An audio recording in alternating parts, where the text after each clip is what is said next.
Hey gang, welcome back to another video. So I have a little secret to share with you.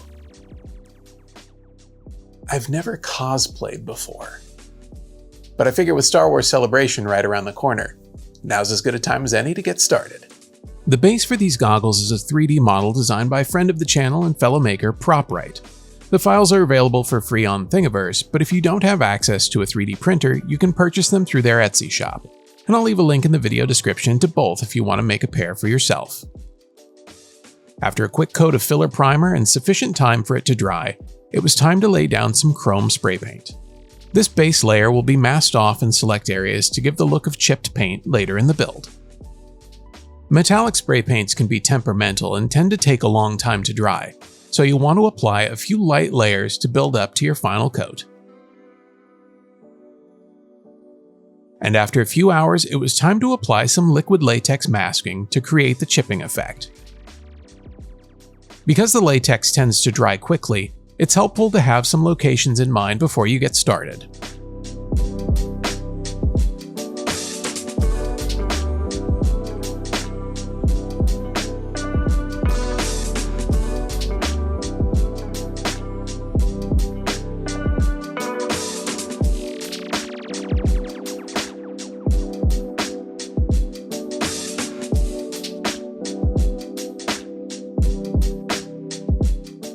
Now that the latex is dried, it's time for my accent color.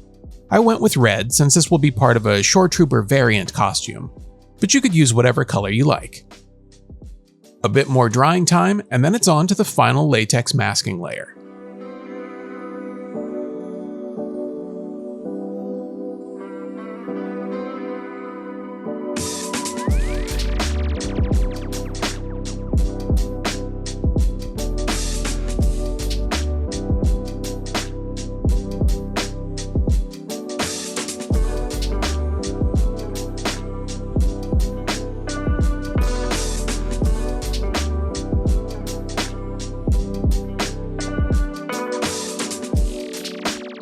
And once that was dry, I could move on to my top color, which will be Montana Sahara Beige.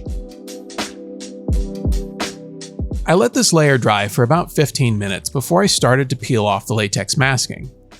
This was a mistake. Because I use so many different brands of spray paint, I often forget that each one is a little different. These Montana paints are applied much closer to the surface and go on a bit heavier than other brands. And because of that, they also take a bit longer to dry. So here's a quick reminder.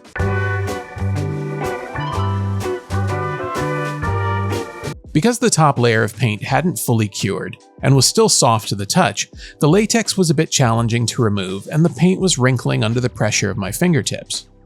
But against all odds, I continued to remove the latex from the goggles, exposing the red and chrome paints until I was happy with how it looks. Then I let the goggles dry for a few hours.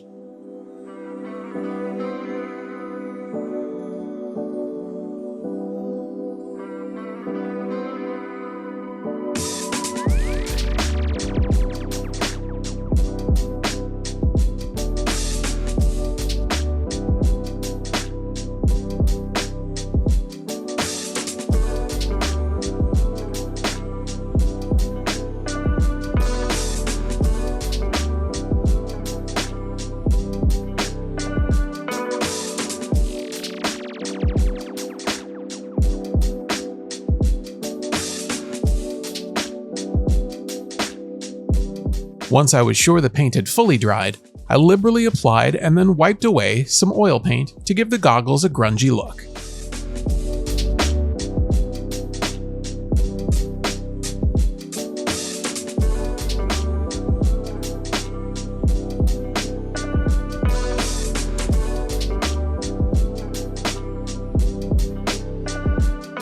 And with the goggle portion of the build squared away, it was time to work on adding a strap.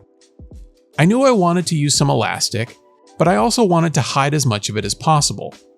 So I grabbed a piece of leather, measured out the spacing, and then grabbed my hot glue gun and got to gluing it in place.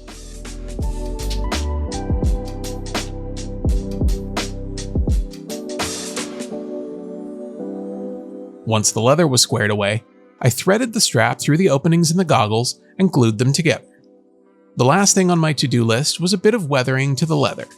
It looked a bit too clean for my liking, and we all know that nothing in the Star Wars used universe would look that clean.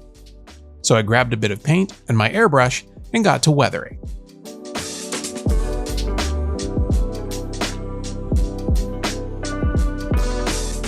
After a quick test fit, I realized that a bit of EVA foam backing would make these more comfortable. So I cut down a piece of 5mm foam in the shape of the goggles and applied it with some hot glue. Then I grabbed my rotary tool with a sanding drum to soften the edges and give it a more finished look.